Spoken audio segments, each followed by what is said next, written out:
berbeda dengan hampir sama dengan apa yang dipaparkan oleh Kapolres Tabes di depan Komisi DPR RI. Artinya apa? Di sini antara peristiwa perkelahian dan peristiwa penembakan itu jarak jauh. Di TKP antara kata tawuran dengan penembakan itu jauh. Dan yang di blow up oleh Polres Tabes Semarang itu masalah tawurannya. Sebetulnya untuk tawuran itu kan masalah perkara yang kecil. Itu mah di blok yang besar. Yang ideanya di blow up adalah peristiwa penembakannya, tetapi dibalik-balik. Itu masalahnya.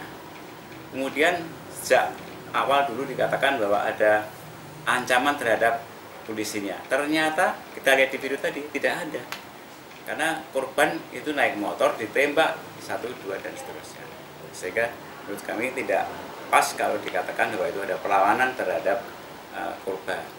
Itu yang pertama. Yang kedua, seharusnya yang dibesarkan itu tadi katakan bahwa yang paling utama adalah kasus penembakannya. Karena apa? Karena itu ada korban jiwa, 1 orang meninggal, 2 orang tertembak.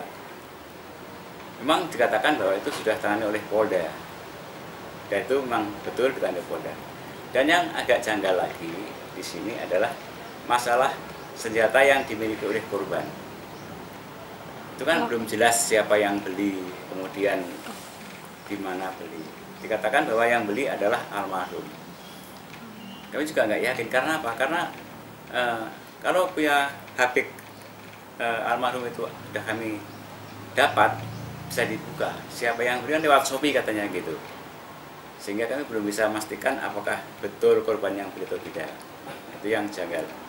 Dan saat ini sudah seolah-olah nih, dari pihak kuasa sudah menghakimi, memvonis bahwa korban meninggal adalah sebagai pelaku, baik pengajak tawuran dan juga mengajak untuk membeli barang bukti itu. Ini yang kami sangat sesalkan, tidak menjunjung asas praduga tak bersalah. Ini jelas salah. Yang kedua, bahwa perlakuan terhadap anak yang bermasalah hukum itu harusnya berbeda perlakuannya. Itu ada aturannya bahwa anak yang bermasalah hukum misalnya ditahan itu enggak perlu dibogol. Kemudian waktu press release harus tutup mukanya, itu kan harus tutup. Itu yang sangat disalahkan. Walaupun itu sudah agak dewasa, tapi umurnya masih banyak yang umur 15 tahun. Kemudian dari pihak sekolah maupun tetangga sekitar kita itu mengatakan bahwa korban Gama ini adalah tidak pernah bermasalah. Di sekolah tidak pernah, di rumah tidak pernah. Karena yang setahu saya sebagai kakek korban, itu korban adalah anak yang pendiam, kemudian sebetulnya dia agak jireh, bukan pemberani, enggak, agak jireh di rumah itu, dan santun terhadap siapa saja yang datang. Mungkin itu yang kami ketahui.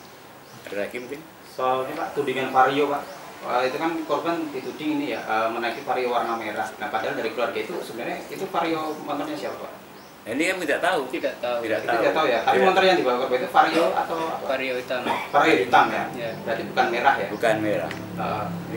Ini orang tua yang tahu persis vario yang dibawa itu kan vario hitam ya. Tidak vario merah yang seperti ditampilkan Kapolres Tabes itu ya di di video itu bukan ya? Bukan. Kemudian ini juga Pak ya, ada dari awal Kapolres Tabes bilang bahwa di konversi pers awal dia bilang bahwa polisi diserang. Tapi dia berubah pernyataan, ternyata tidak ada penyerangan. Nah ini tanggapan keluarga saudara. Jadi memang dalam konversi pertama itu kan diserang.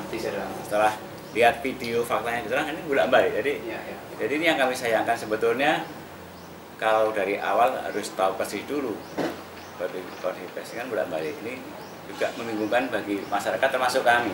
Dan fakta yang kami dapat itu adalah tidak ada penyerangan, tidak ada ancaman jiwa terhadap polisi dan masyarakat lainnya, karena itu malam hari tidak ada masalah di situ, sehingga tidak ancaman secara fisik kepada pelaku penembakan maupun masyarakat saya tidak ada, sehingga seharusnya itu polisi tidak melakukan tindakan penembakan secara langsung. Itu yang saya angkat. Kenapa langsung nembak kepada sasaran mematikan? Untuk nembak kan harusnya kaki atau peringatan dulu baru nembak kaki. Itu protapnya. Kalau menurut keluarga berarti ini hanya gangster atau tawuran ini adalah rekayasa untuk menutupi kasus penembakan oleh Aibda Robik ini, Pak? Atau seperti apa? Mungkin sebagian ada tawuran, tetapi tidak sebesar itu sebetulnya. Karena yang diperiksa itu awalnya hanya 3 lawan 3. 3 orang dari kelompok A, kelompok B, hanya 3 yang berkelahi tanpa senjata dan tangan kosong. Setelah kalah ini kan lari, akhirnya dikejar, katanya ketemu polisi. Itu awalnya polisi tersinggung bagaimana kita nggak tahu, karena ini wenang penyidik lah ini yang bisa membuktikannya. Kami sangat menyayangkan. Dan ini Pak, bisa dijelaskan Pak, bantahan dari keluarga bahwa korban adalah gangster, Pak. Mungkin bisa dirinci, mungkin tidak ada ditemukan atribusi atau segala. Saya bantah kalau korban adalah anggota gangster, karena kalau di sini gangster adalah itu kelompok yang terorganisir, kemudian pekerjaannya adalah memang kejahatan untuk mencari nafkah. Ini kan anak-anak, dan itu semua itu kan secara umum untuk orang tua untuk memberikan kehidupan tuh bisa lah kira-kira. Kalau untuk mencari gangster saya nggak setuju sekali. Karena batasan tadi gangster adalah kelompok yang memang mencari makan dengan kejahatan. Itu menurut kami ini yang kami tahu. Kalau korban terlibat tawuran? Jadi awalnya dari keterangan Satria itu korban tidak ikut berkelahi, 3 lawan 3 tidak ikut. Satria saksi utama itu ya? Ya, tidak berkelahi. Jadi dia di motor, yang berkelahi 3 kalah. Katanya Satria itu kan di motor bawa senjata, itu memang dia korban mengambil curet atau apa itu untuk nasi putih. Ternyata lawannya lebih banyak, ternyata terus lari. Jadi di peristiwa itu tidak ada korban yang luka atau apa, tidak. Berarti malam itu memang ada tapi tidak terlibat tawuran begitu Pak ya? Menemani atau gimana waktu itu? Mengantar itu mengantar. Karena dia di motor, di dekatnya di motor. Dan tempatnya itu kan tempat yang gelap, agak gelap. Saya pernah ke TKP sana dengan gelap. Dengan jarak berkelahi dengan penembakan itu lumayan jauh, sekitar 1,5 kilo, karena dari perumahan Paramon sampai masjid Kali Panjang itu agak jauh. Sudah ada komunikasi dengan korban lain belum Pak? Sementara kami belum bisa, karena kemudian masih diperiksa alasannya, belum ketemu. Tadi ya Bapak jelaskan soal Satria itu ketemu pas kapan? Kata Satria bahwa itu hanya perkelahian biasa itu. Itu pada waktu kami bukan itu, dari lawannya geng itu. Kan sempat dibawa ke Poltabes. Kemudian saya waktu itu pas di sana, pas ditanya oleh sebelum presiden ditanya, kan kami nggak boleh tanya.